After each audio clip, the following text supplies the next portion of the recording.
जय हिंद। स्वागत है आप लोगों का इंडिया ई बुक के एमए के पॉलिटिकल साइंस फर्स्ट ईयर का पहला पेपर पॉलिटिकल साइंस, जहाँ पे हम लोग यूनिट 1 से लेके यूनिट 17 तक कवर कर लिया है। अभी हम आज यूनिट 18 मार्क्स, लेनिन एंड माओ, जैसे कि नाम पे ही है यूनिट का मतलब, हम लोग इन तीनों जो सोशलिस्ट लोग थे उनके बारे में चर्चा करेंगे। तो पहले जो है वो कार्ल मार्क्स, उसके बाद है लेनिन, फिर है माओ, चाइना वाला माओ। ठीक है। तो कक्षा शुरू करने से पहले कुछ इम्पोर्टेंट जानकारी। आपको अगर ई बुक सुलभ मूल्यों में ख़रीदना है तो इंडिया ई बुक के कैटालॉग में जाइए। ये देखिए कैटालॉग, वहाँ पे आप लोगों को एग्ज़ाम सारथी मिलेगा। वहाँ पे जो जो बुक अपडेटेड हो गया है, मतलब अवेलेबल है ई बुक, वो सब आप खरीद सकते हैं एग्ज़ाम सारथी में जाके। वहाँ पे जाने के बाद ऐसे बुक के अंदर पेमेंट इन्फॉर्मेशन दिया गया है, आप वहाँ से पेमेंट करके फिर अपना कॉपी ले सकते हैं। ठीक है। और इस बुक का कुछ विशेष विशेष जो बातें हैं वो है, इसमें पहले हर यूनिट का सामरी दिया गया है, फिर इग्नू का बुक का जो एक्सरसाइज है उसका सॉल्व आंसर, उसके बाद पिछले 7 अटेम्प्ट्स का भी सॉल्व आंसर। एक्चुअली इग्नू में एक ट्रेंड फॉलो होता है, जो पुराना मतलब कुछ कुछ यूनिट है वो दोनों एग्ज़ाम में आता है, मतलब दिसंबर में भी आता है, जून पे भी एग्ज़ाम में आता है। कुछ यूनिट ऐसे है सिर्फ जून पे आता है, कुछ यूनिट ऐसे है सिर्फ दिसंबर में आता है। तो ट्रेंड मतलब एनालिसिस करना इग्नू के स्टूडेंट्स के लिए बहुत इंपॉर्टेंट है। एक्चुअली 20 मार्क्स का सवाल आता है और भी 10 सवाल आता है, मतलब एक एक आपका यूनिट कितना है, 30 से 35 तक यूनिट है हर मतलब सब्जेक्ट में। और क्वेश्चन कितना आता है, सिर्फ 10 आता है, मतलब 10 यूनिट्स का ही क्वेश्चन आता है। इसके लिए ट्रेंड एनालिसिस करना बहुत इंपॉर्टेंट है इग्नू पे, या फिर बहुत बड़ा वास्ट कोर्स हो जाएगा। ठीक है। तो शुरू करते हैं आज का unit number 18 Marx, Lenin and Mao. पहले हम इंट्रोडक्शन देखेंगे, फिर कार्ल मार्क्स के बारे में थोड़ा जानकारी लेंगे, उनका एलियनेशन जो था उसके बारे में देखेंगे, फिर हिस्टोरिकल पर्सपेक्टिव देखेंगे, अलगाव की भावना, एलियनेशन मतलब अलगाव की भावना, फिर क्लास वार, फिर सरप्लस वैल्यू, ये सब देखेंगे कार्ल मार्क्स के रिलेटेड। फिर देखेंगे हम लेनिन में हम party as vanguard of the proletariat, फिर डेमोक्रेटिक सेंट्रलाइजेशन, फिर imperialism, weakest link of the chain, spontaneity element gives way to the selectivity of time and place। फिर हम देखेंगे माओ के बारे में, चाइना का जो माओ जेडंग है उनके बारे में, उनका कुछ पीजेंट रिवॉल्यूशन देखेंगे, फिर उनका कॉन्ट्राडिक्शन प्रैक्टिस उनका थ्योरी का, फिर यूनाइटेड फ्रंट और न्यू डेमोक्रेसी, और आखिर में हर चैप्टर की तरह इस चैप्टर में भी हम लोग इग्नू का बुक का क्वेश्चन करेंगे। ठीक है। तो चलिए शुरू करते हैं आज का unit. For over the last 200 years liberalism has been the most dominant stand in the political philosophy. तो पिछले मतलब 200 वर्षों से अधिक समय में मतलब उदारवाद जो है, मतलब अब उसका लिबरलिज्म का दर्शन मतलब राजनीतिक दर्शन में मतलब प्रमुख आधार था। It is the earliest incarnation, which is now called classical or negative liberalism, as distinct from its later versions as welfare or positive liberalism and neoliberalism। तो एक अर्लियर इनकर्शन था। तो लिबरलिज्म के पहले अर्लियर जो इनकर्शन था classical और negative liberalism का, फिर पॉजिटिव लिबरलिज्म आया, फिर न्यू लिबरलिज्म आया। ठीक है। More than anything else for individual liberty, while as a political doctrine it was a defense of certain inalienable natural rights of the individual। In its economic dimensions it stood for laissez-faire or free market economy। मतलब वही जो liberalism क्या करता है, free market economy provide करता है, laissez faire. Because of this twin postulates of liberalism, it soon became the economic philosophy of capitalism, aimed at protecting and promoting the interest of the bourgeoisie or the capitalist classes। उदारवाद की इन जुड़वा धारणा के कारण यह जल्द ही पूंजीवाद का आर्थिक दर्शन बन गया, जिसका उद्देश्य पूंजीपति वर्ग या पूंजीपति वर्ग के हितों की रक्षा करना है और उन्हें बढ़ावा देना है। ठीक है। As a result of this negative fallout, liberalism became target of attack of different quarter। तो इसके कारण ही लिबरलिज्म का जो पूंजीवादी वर्ग का जो मतलब फैसिलिटी ज़्यादा प्रोवाइड करता था, इसके कारण ही उसके ऊपर बहुत सारा अटैक आ गया था। अटैक मतलब वही मतलब आइडियोलॉजिकल अटैक कह सकते हैं। The most virulent and systematic attack on classical liberalism and laissez-faire economics came from Karl Marx। तो कार्ल मार्क्स ने ही सबसे ज़्यादा मतलब अटैक किया था इस लिबरलिज्म को, ही जो प्योर कैपिटलिस्ट फॉर्म था इसको। In this respect, the contribution of V.I. Lenin and Mao Zedong, now Mao Zedong, have been now seminal and noteworthy। मतलब मार्क्स के अलावा लेनिन और माओ भी कम नहीं थे, उनका भी बहुत सारा अवदान था। Lenin and Mao successfully modeled their respective societies, the erstwhile Soviet Union and the Republic of China, by adapting the principles and postulates of Marxist theory to the conditions prevailing in their countries। In the process of doing so, they are enriched the Marxist theory and practice by adding various new dimensions and by offering diverse interpretations to the original Marxian formulation। तो इसके कारण उन्होंने मतलब जो Marxist theory था और उसका practice था उसको बहुत एनरिच किया, बहुत सारा नया डायमेंशन उसको में ऐड किया। ठीक है, लेनिन और माओ ने, और ओरिजिनल जो मार्क्सियन फॉर्मुलेशन था उसको बहुत मतलब डाइवर्सिफाइड हुआ, वो वाला विविधता से भर गया। लेट अस ब्रीफली, उसके बाद हम पूरे से चैप्टर देखेंगे। तो पहले हम देखेंगे कार्ल मार्क्स, उनका 1818 से 1833, पहले उनका एलियनेशन, फिर हिस्टोरिकल मटेरियलिज्म, क्लास वार, सरप्लस वैल्यू, ये सब देखेंगे। ये देखिए कार्ल मार्क्स का फोटो, और लेफ्ट विचारधारा का जो लोग है वहाँ पे इमेज है, राइट साइड पे देखिए मार्क्स, एंजल्स, लेनिन एंड माओ। ठीक है, हम लोग इस चैप्टर में मार्क्स, लेनिन एंड माओ के बारे में पढ़ेंगे। तो शुरू करते हैं कार्ल मार्क्स से। क्वेश्चन नंबर भी है बुक का, इग्नू का पहला क्वेश्चन जो है वो कार्ल मार्क्स के बारे में है। ठीक है, born at Trier in Germany. Karl Marx मतलब रशिया और चाइना के नहीं थे। हम बहुत सारे लोगों का धारणा हो सकता है तो रशिया के या चाइना के ही होंगे, सोशलिस्ट जो है मार्क्सिस्ट कहा जाता है। तो उनका जन्म जर्मनी में हुआ 1818 पे मई का 5 तारीख। ठीक है, Marx studied at the University of Bonn, Bonn Germany पे ही है। फिर उसके बाद उन्होंने बर्लिन पे भी स्टडी किया।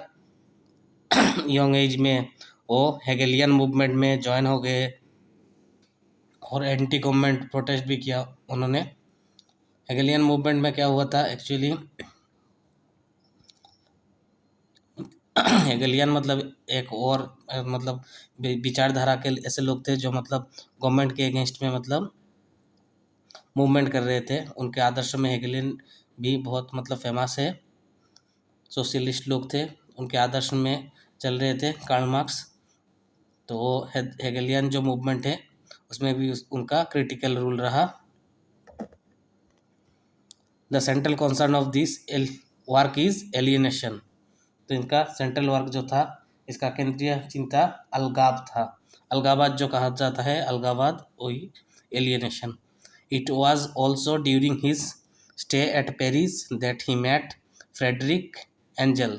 और जो हमारा पिछले फोटो में देखा एंजल के बारे में, उनका नाम है Friedrich Engel, who became his lifelong friend and benefactor. However, because of the revolutionary ideas, Marx was expelled from the France as well as 1844। तो 44 में उनको एक्सपेल कर दिया गया था फ्रांस से। तो वो चले गए कहाँ पे, बेल्जियम पे। During he stay in Belgium spanning, वहाँ पे उन्होंने 3 साल रहे और वहाँ पे उन्होंने बहुत सीरियस स्टडी किया हिस्ट्री का। फिर उन्होंने हिस्टोरिकल मटेरियलिज्म और मटेरियलिस्टिक इंटरप्रिटेशन ऑफ हिस्ट्री का भी थ्योरी दिया। This theory is content the first joint work of Marx and Engels title the German ideology. तो उन एंजल और मार्क्स दोनों ने एक साथ काम किया इसमें, और जॉइंट वर्क था, और इस जो थ्योरी था इसको नाम दिया गया German ideology. Around this name he joint the Communist League. फिर उन्होंने कम्युनिस्ट लीग ज्वाइन किया, which was an organisation of immigrant German workers. When the league held its conference at London 1847, Marx and Engel were assigned the task of writing Communist Manifesto. तो उनको communist manifesto, जो election से पहले जो manifesto, जो प्रचार पत्र कहा जाता है, तो वही कम्युनिस्ट लोगों का बनाया था मार्क्स और एंजल ने। It was the publication of his work in 1848 which led to a workers' revolutions in Europe and more particularly in France. Marx's analysis of these revolutions contained in two works. तो क्या क्या दोनों work था? एक work था class struggle in France, और 18th ब्रूमेयर of Louis बोनापार्टी। जो Louis बोनापार्टी है उनके, यह दोनों ही उनका रिवोल्यूशन था मार्क्स का। In 1848 Marx return to France from there to Germany where he again started the publication of his earlier newspaper Rheinische Zeitung. तो उनका जो न्यूज़पेपर था उसका नाम है Rheinische Zeitung. Like its earlier stance the paper was highly critical of Prussian government and it was again closed down by the authorities। तो authorities जो Prussian government था वहाँ का, तो उस गवर्नमेंट ने फिर बंद कर दिया। In 1949 Marx move to England and stayed at London till his death in 1883। तो उनके मृत्यु कहाँ पे हुआ? लंदन पे हुआ। बहुत साल लंदन में रहे कार्ल मार्क्स। लंदन में रहने तक मतलब 34 ईयर्स थे लंदन पे। वहाँ पे भी उन्होंने मतलब बहुत सारा काम किया। दो चेंजेस मेनली लंदन में जब रहते थे इंग्लैंड पे, तो पहला है firstly he moved gradually but decisively from philosophy to economics. Unlike alienation which is central theme of EPM, Marx now got engrossed in his analysis of the phenomenon of exploitation. He devoted his attention to serious questions like wage labor, capitalism, surplus value। तो बहुत सारा theorem दिया। Secondly he was much involve in writing serious treatise in his leading the workers' movement in Europe. He was not merely an armchair theoretician critical of capitalism and its exploitative nature, but also a revolutionary and ideology of communism. He most incisive work His most incisive work in his direction was massive manuscript titled Grundrisse outline which he wrote around 1857, जब मतलब सिपाही mutiny हुआ था उस time पे। लेकिन ये वाला मतलब उन्होंने लिखा था 1857 में, लेकिन वो पब्लिकेशन में मतलब फोकस में आया 1939 पे। His thesis about labor theory of value, surplus value, laws of capital accumulation are contained in his three-volume magnum opus Capital, whose first volume came in 1867 and remaining two volumes published by Engels after Marx's death। Marks के death के बाद, मृत्यु के बाद angel ने publish किया बाकी दोनों volume. Marks stay in London was also devoted to organizing the British and French workers. In 1864, along with others, set up first major organization of workers of Europe, which was named International Working Men's Association, popularly known as Communist International. It remained active up to 1876. Its brightest hour was 1871। तो 1871 इसका बहुत मतलब bright था उसका time, when it succeeded the setting up Paris commune. The workers of Paris captured the city and ruled for it nearly 2 months. Marx civil war in France, written in 1871 in the elaboration of his aims, anti-working of the Paris Commune. After 1870, Marx was mostly reacting to various political developments which were taking place in Europe. The criticism is contained in his critique of Gotha program 1875. फिर 1883 में उनका मृत्यु हो जाता है London पे। अगला हम देखेंगे एलियनेशन जो है कार्ल मार्क्स का। Marks in his early years, alienation का मतलब है अलगाव, अलगाव की भावना। तो मार्क्स अपने प्रारंभिक वर्षों में हेगेलिन जो है उनके आदर्श के प्रति आकर्षित थे। हेगेलियन आइडियलिज्म जो था उसके प्रति मतलब अट्रैक्टेड थे, लेकिन but under the influence of Feuerbach he embraced communism. यहाँ पे ही होगा, line he embraced communism of the humanist variety which he articulated in his EPM. He criticized capitalism। तो आप सभी को पता है कैपिटलिज्म को उन्होंने वो बहुत क्रिटिसाइज करते थे। Alienation is very complex concept, अलगाव एक बहुत मतलब जटिल अवधारणा है। Sometimes it equated with such concept as estrangement, objectification and reification. कभी कभी ये व्यवस्था, वस्तुकरण और संशोधन जैसी अवधारणा के साथ समान किया जाता है। To put it in simple words, it implies dehumanisation और द लॉस ऑफ सेल्फ। सरल शब्दों में कहे तो इसका तात्पर्य मानवीकरण या संदेह की हानि है, मतलब खुद का जो हानि है, loss of self.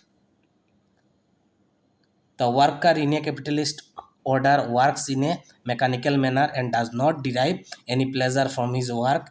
His labor become a commodity which he must sell in order to survive. Thus his यहाँ पे लाइन ही होगा, thus he gets alienated from his work.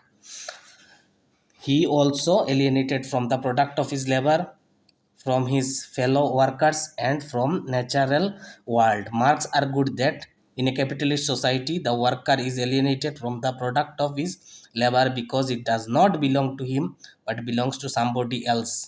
मतलब कैपिटलिस्ट लोगों का है, जो एक्चुअली जो वर्कर है उन लोगों को मतलब एक्सप्लॉइट किया जा रहा है। इसका मीनिंग यही है, कैपिटलिस्ट लोग जो है वो वर्कर लोगों को एक्सप्लॉइट कर रहे हैं। In essence the worker is alienated from his creative potentialities that are characteristics of his species being। Marx advocated that it is not only a communist society that man will return to his real self as a free creative agent, the work will no more remain a monotonous activity। Private property is the product and the consequence of alienated labor and therefore its abolition will lead to redemption of man his alienated state। अगला जो है historical materialism, ऐतिहासिक भौतिकवाद। In the history of ideas, there are three main explanations of how the human societies are developed over the ages। The spiritualist interpretation, क्या क्या है? Spiritualist interpretation, idealistic interpretation and materialistic interpretation। According to the first, all the developments in human society are due to divine dispensation of God's will।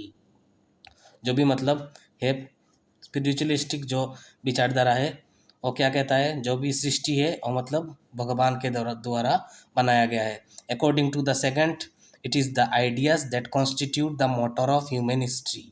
According to the third, which Marx expounded all developments in human history are due to changes in the material conditions of life।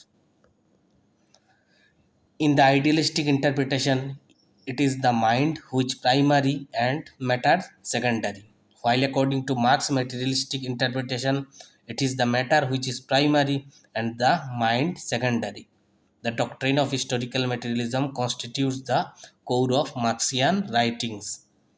It is the main theme of Marx's German ideology. It seeks to explain all historical events in the terms of changes in the mode of production, the changes from primitive communism to slavery, from slavery to feudalism, from feudalism to capitalism, capitalism to socialism, फिर communism are all explained in the terms of changes in the material conditions of society and in the lives of individuals. The mode of production consists of the force of means of production. तो क्या क्या economics में means of production है? Land, labour, capital, machine tools, okay, factories etcetera, and relations of production, slave master, serf baron, proletariat, capitalistic, the economic structure of each society which constituted by relations of production is the real foundation of that society. Marx theory of historical materialism is dialectical. Marx borrowed the dialectical method from Hegel, who had described all historical changes in the terms of thesis, antithesis, and synthesis in the domain of ideas. ऐतिहासिक जो भौतिकवाद का marks का सिद्धांत जो है वो dialectical है, और मार्क्स ने ये बोरो किया डायलेक्टिकल मेथड हेगल से. उनका जो आइडिया था थीसिस, एंटीथीसिस और सिंथेसिस का in the domain of ideas. An idea, that is thesis, according to Hegel, gives the rise to counter idea, and finally their contradiction is resolved in a synthesis. ठीक है, फिर हम देखेंगे अभी class war.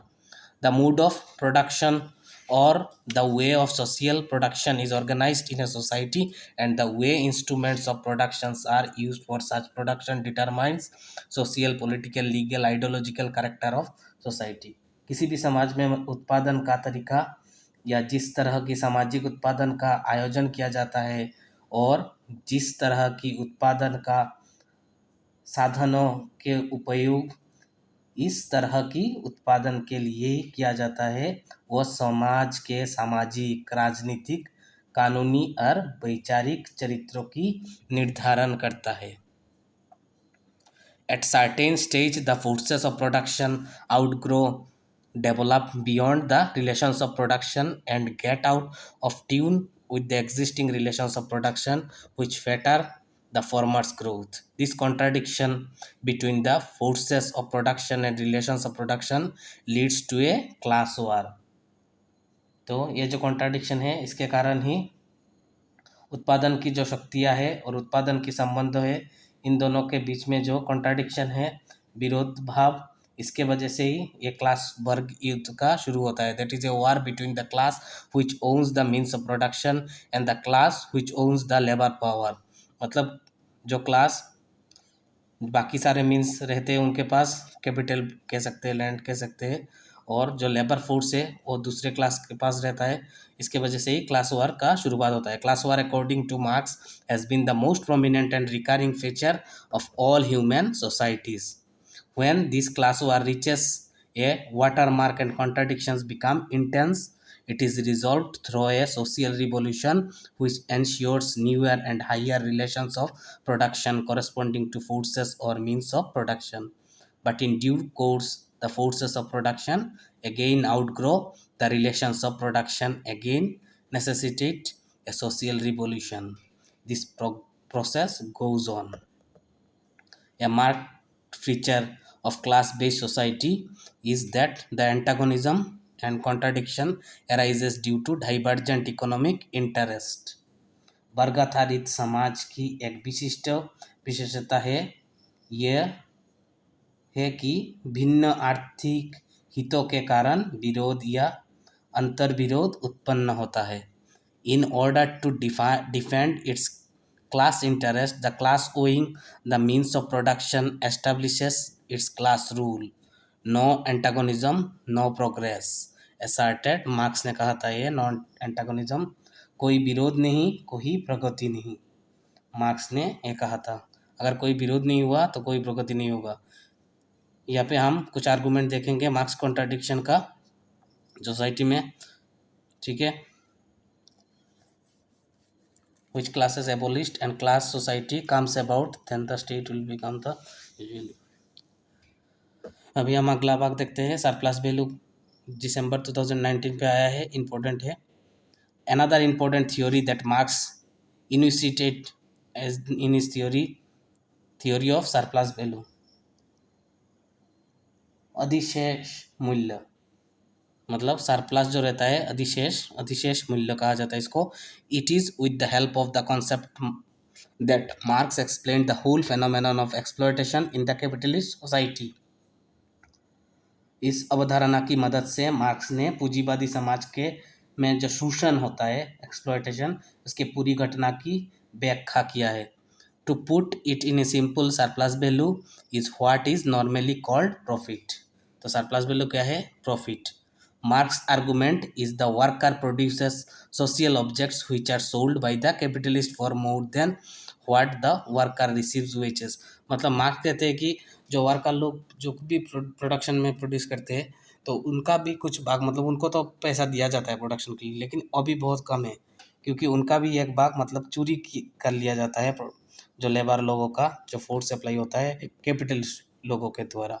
The theory of surplus value is rooted in the labour theory of value, that is that value of commodity depends on the amount of labor spent in producing it.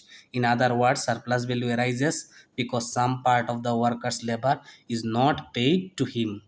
As pointed out above, this gives rise to sharp contradiction between bureaucracy and the proletariat, which is resolved finally in a proletarian revolution. This revolution will bring about the diminished capitalism. The state power will be captured by proletariat. After the capture of the state power by the working class, we working class here, proletariat, Mark visualized a brief period of dictatorship of the proletariat.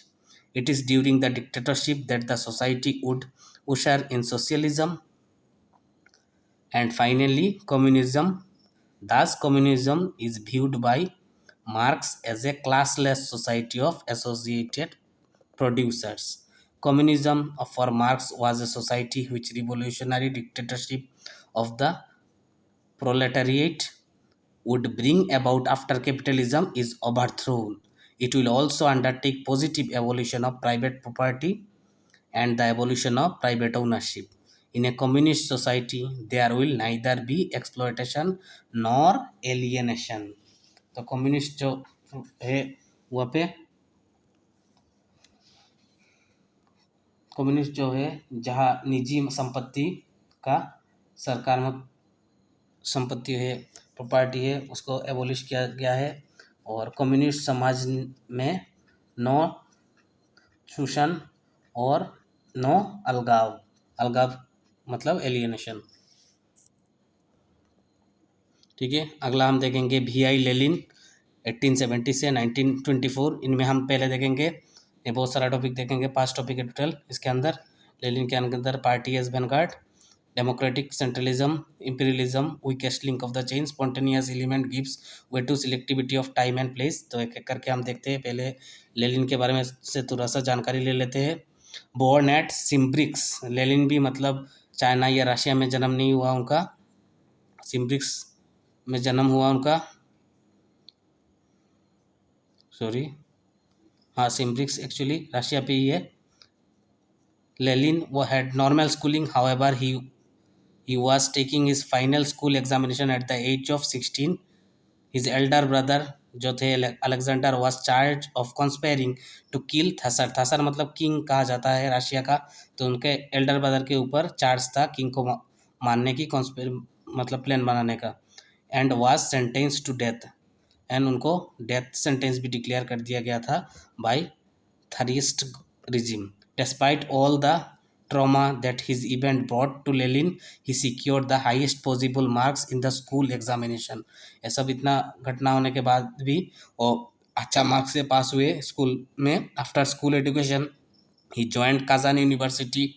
It was during his stay at the university that Lenin began taking part in various student agitation, जो student का जो movements होता है तो उसमें भी वो part लेना शुरू कर दिए छोटे जब थे यूनिवर्सिटी में. Thereafter he involve himself fully revolutionary activities and soon become the leader of Marxist group at Saint Petersburg. Saint Petersburg भी रशिया पे है, मॉस्को के पास पे. मॉस्को रशिया का कैपिटल है, आप लोगों को पता होगा. He was arrested in 1895 by Tsarist regime, मतलब वही का किंग का जो गवर्नमेंट है, king Tsarist regime, and exiled to Siberia. तो साइबेरिया में उनको मतलब कारावास कर दिया गया था. जो हम लोगों का ब्रिटिश लोग करते थे, अंडमान में लोगों को भेज दिया जाता था, ऐसे उनको साइबेरिया में भेज दिया गया था. साइबेरिया मतलब बहुत ठंडी जो जगह है और आदमी भी नहीं रहते थे उन वहाँ पे. It was here that he wrote his first major work. तो साइबेरिया में उन्होंने पहला उनका राइटिंग्स जो है वो वहाँ पे लिखा, साइबेरिया पे, development of capitalism in Russia, 1899 पे लिखा था. In his work, he described how capitalism was growing in Russia during its initial phase. In 1900, he migrated Geneva. तो 1900 1900 साल में वो जेनेवा पे चले गए. जेनेवा कहाँ पे है? स्विट्जरलैंड पे है. And joint Planbox revolutionary group. He also started editing a paper named Iskara, in which he launched an anti-tharist campaign. जो वहाँ का जो राजा था रशिया का, वो theorist campaign, anti theorist campaign में भी ज्वाइन कर लिया, मूवमेंट चलाया वहाँ से, जेनेवा से. इन 1902 he wrote his second important work, What is to be Done, which deals with party organization. In 1916, when the First World War was reached at the very grim stage, Lenin produced his most incisive work, Imperialism, the highest stage of capitalism, wherein he analyzed the phenomenon of imperialism. In October 1917, he assumed power in Russia.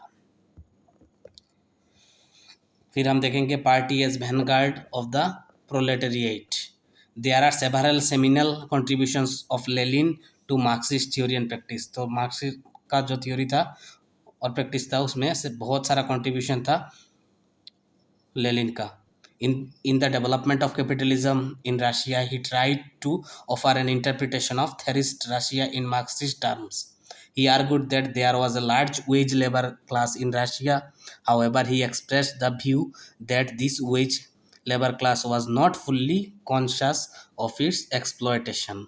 He further added that only the industrial proletariat, factory workers जो थे, was capable of articulating the grievances of this whole class in the revolutionary direction. This could be done only by transacting local economic grievances and narrow trade unionism. For this, there was a need of national level political organization. Only such an organization could raise the level of political consciousness of the working, transforming the wage labor class into revolutionary proletariat class capable of staging a successful revolution. In his work, Lenin argued that the conditions prevailing in Russia was need a communist party which could act as vanguard of the प्रोलेटरिएट. जो factory workers है उनका as a guard काम करेगा एक communist party. तो तभी communist party का जन्म हुआ. Stalin further elaborated this idea. Stalin और एक है, उन्होंने इस आइडिया को बाद में इलाबोरेट किया. Lenin did not Mphasis the need of such communist party in Russia. He also added that this vanguard party should consist of or at least be led by whole time professional revolutionary. ये जो communist party मतलब Vanguard party जो है वो मतलब all time lead करेगा उसको कुछ प्रोफेशनल रिवोल्यूशनरी लोग. Only then successful revolution could be brought about. तभी सक्सेसफुल रिवोल्यूशन आएगा. In fact the task of which Marx was assigned to proletariat class in staging a successful revolution got transferred to the communist party as the vanguard of this class. Lenin vanguard thesis was criticized by several of his contemporaries, particularly by a Polish Marxist Rosa Luxemburg. Rosa Luxemburg जो Poland के थे, उन्होंने इसको criticise किया. She argued that this would place the working class in tutelage of the party. She also pointed out that due to Lenin's vanguard thesis, the workers would lose all their initiative and become mere tools of the hands of the party. तो जो criticise किया रोसा ने क्या कहा, worker लोग मतलब जो party है वैनगार्ड पार्टी, उसका ही मतलब उसको ही रिप्रेजेंट करेंगे, उनका जो खुद का जो इनिशिएटिव है वो खो देंगे. Democratic centralism, having made the Communist Party as vanguard of the proletariat, मतलब जो वर्कर्स है, फैक्ट्री वर्कर्स है, उन लोगों के लिए जो कम्युनिस्ट पार्टी बनाया गया एज ए वैनगार्ड, गार्ड करने के लिए. Lenin advocate certain type of organisational structure for the party. His thesis, मतलब लेलिन ने एक स्ट्रक्चर दिया इस पार्टी का. His thesis is popularly known as democratic centralism. To put it in simple was democratic centralism consists of two elements, democracy and centralism. It is meant that the hierarchical structure of the Communist Party should be such that each higher organ of the party should be elected by the lower organ, and all the party matters should initially discuss freely at all the levels of the organization from the lowest to the highest. However, once a decision has been taken by the highest organ, it should be imposed strictly on all the lower organs, and all of them must abide by it. While theoretically democratic centralism has democracy as well as centralism, in actual practice the party became less and less democratic and more centralized. Like his vanguard thesis, Lenin's views on democratic centralism were also criticized by several of his contemporaries. उसके बाद देखेंगे हम imperialism. Marx in his analysis of capitalism has argued that, मतलब imperialism क्या है, capitalism का extreme part है. Capitalism जब बढ़ते बढ़ते मतलब मैक्सिमम हो जाता है, उसको imperialism कहा जाता है. जैसे कि कॉलोनी बनाना, और कैपिटलिज्म का मतलब बहुत बड़ा पार्ट है, एक्सट्रीम पार्ट है. ठीक है. Weakest link of the chain, तो इस चेन का जो वीकेस्ट लिंक है उसके बारे में हम देख लेते हैं थोड़ा. The success of the Bolshevik revolution जो रशिया पे हुआ था, it in a capitalistically underdeveloped country like Russia in 1917 raised two new problems for Lenin. The first problem was the reconcile and interpret his revolution in Marxian terms. Lenin did so by inventing the weakest link of the chain argument. It is mean the theorist जो राजा थे Russia के राजा को theorist कहा जाता है. Thresher कहा जाए, sorry, thresher कहा जाता है. प्रोनाउंसिएशन गलत हो सकता है, ठीक है, चला लीजिएगा काम. Where capitalism was not yet fully development constituted the weakest link of the imperialist chain, and strategically it is quite appropriate to break the chain as weakest rather than its strongest point. In fact, the whole idea of implicit in Marx had argued that which the development of capitalism, the bureaucracy becomes stronger and stronger. The second problem for Lenin was more serious, since the revolution had occurred in Tsarist Russia, where capitalism was still unique, unripe, and the problem was to draw a plan for building a socialistic state.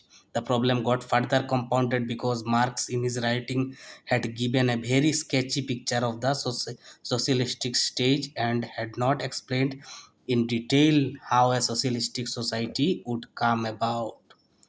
तो Lenin के लिए दूसरा problem है, उसका कोई plan नहीं था socialist state का, और मार्क्स ने भी मतलब एक स्केची पिक्चर बना के रखा था, तो पूरा डिटेल में नहीं दिया था सोशलिस्टिक सोसाइटी कैसे होगा इसके बारे में.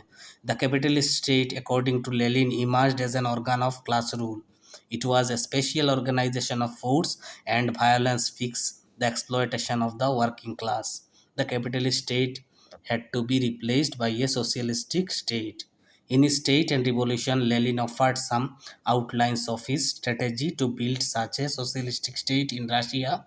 He argued that the bureaucratic military state was to be replaced by Soviet's models modeled on the lines of the Paris Commune.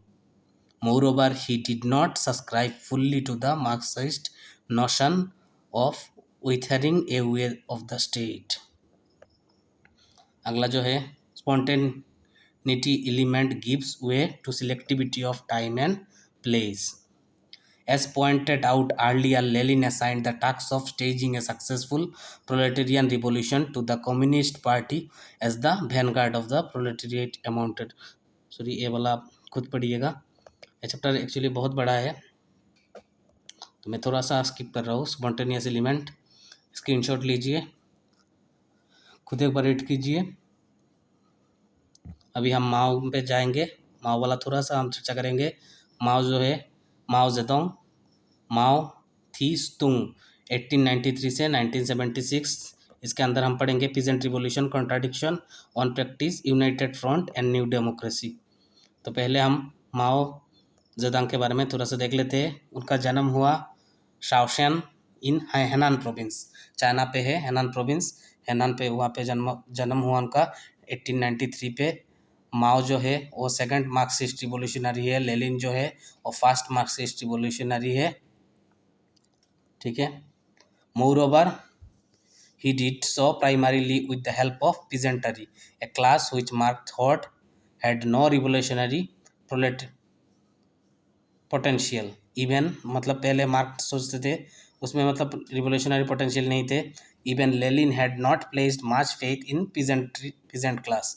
Mao, like Lenin, was both practitioner of Marxism and also its theoretician.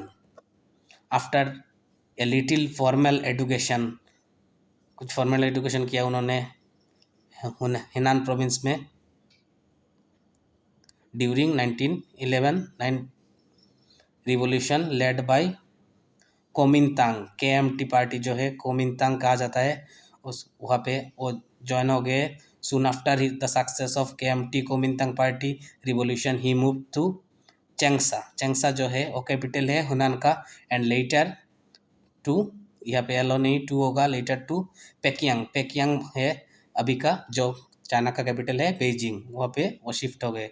There he came under the influence of radical Marxist leader Li Dazhao who arranged a job for him in university library. तो पहले उन्होंने university library में job किया, उनका job का arrangement करके दिया Marxist leader जो थे ली डजहाउ ने. However, he left the job and returned to Changsha and became an active in the Communist Party of China (CPC). By 1927, the relations between KMT and the CPC become bitter. मतलब केरला जैसा, मतलब कड़वा हो गया. और KMT ने decide किया कि वो CPC जो कम्युनिस्ट पार्टी ऑफ चाइना है उसको हिट करने के लिए का. After this break between KMT and the CPC, Mao was asked to organize a rebellion of Hunan peasants. ठीक है. फिर peasant revolution. Mao is great innovator in his own right. He modified Marxism Leninism by relying heavily on the peasantry's revolutionary potential. It need to be remembered that Marx had treated the peasantry with some degree of contempt. For the most part, peasantry for him was conservative and reactionary. It was no more than a bag of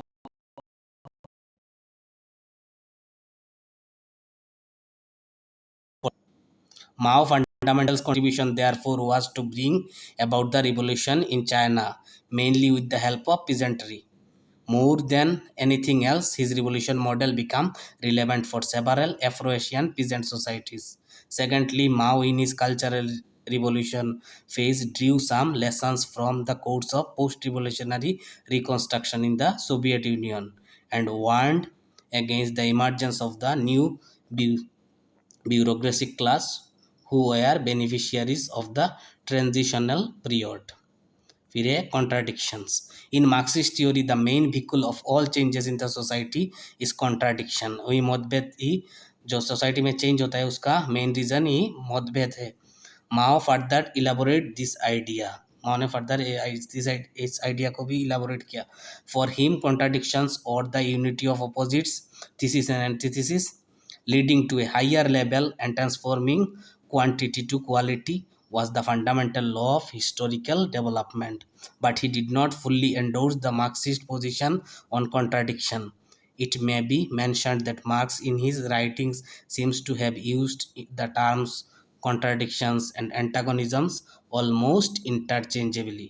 Contradictions जो है मतभेद between the various communist parties were non-antagonistic, but contradictions between the Chinese people and the comprador bureaucracy were antagonistic. Contradictions between the socialist and the capitalist camp were antagonistic. Contradictions between the colonial countries and imperialism were antagonistic on practice. This elaboration of contradictions led Mao to expound his epistemology or theory of knowledge. In his famous essay titled On Practice 1973, Mao argued that all knowledge of real world comes to us through the concrete investigation and empirical analysis. He opposed to mere book learning of intuitive theorizing. For example, if one wanted to understand the Chinese society, then one must understand its class structure, its pattern of land ownership, and the impact of imperialism on the local economy of China. Theory without continuous reference to empirical reality could become a mere dogma. However, the visualized two stages in the understanding of empirical reality, the perpetual stage and the conceptual stage. At the perpetual stage, we only get impression of reality through our senses. This senses perception has to be compounded into conceptual knowledge, but having this reality, one has to understand it in terms of different status of peasantry, landless, marginal, small, middle, big, farmers, etc. That is conceptual stage. अगला जो है वो है United front end new democracy. तो United front जो है एक revolutionary struggle के लिए पिजेंट्री, मतलब माओ को पता चल रहा था कि जो पिजेंट्री है चाइना का उनको लेके काम नहीं होगा, इसके वजह से कुछ नया करना पड़ेगा। और नॉट स्ट्रॉन्ग, इतना स्ट्रॉन्ग नहीं है जो कि रिवोल्यूशनरी स्ट्रगल जीत सके इम्पीरियलिज्म के खिलाफ। इसलिए उन्होंने जो चाइनीज़ जो लोकल पीपल है उनको भी साथ लेने का आइडिया सोचा, तो यूनाइटेड फ्रंट कहा जाता है इसको। इसके लिए यूनाइटेड फ्रंट को बनाया गया, ठीक है। और न्यू डेमोक्रेसी का भी शुरुआत किया गया। Its objects is to pursue the resolution of the principal contradiction. Such a united front strategy was employed by Mao by establishing the alliance of Chinese peasantry with the proletariat and the petty bureaucracy and even the national bureaucracy. It also indented the non-party elements among the Chinese intellectuals. The United Front had to a broad alliance to the Chinese people against the Japanese imperialism and Western powers. ठीक है, local people का भी साथ चाहिए था जो Japanese imperialism and western powers के against करने के लिए। इसलिए उन्होंने नया एक new democratic Republic of China बनाया माओ ने 1940 में। इन 1945 ही proposed a system which is called New Democracy. While the United Front consisted of overwhelming majority of the Chinese people, the leading position in alliance had to be in the hands of working class. तो working class के हाथ पे जो leading power था working class के हाथों पे था। It was a combination of two aspects, democracy for the people and dictatorship for over the enemies of the people.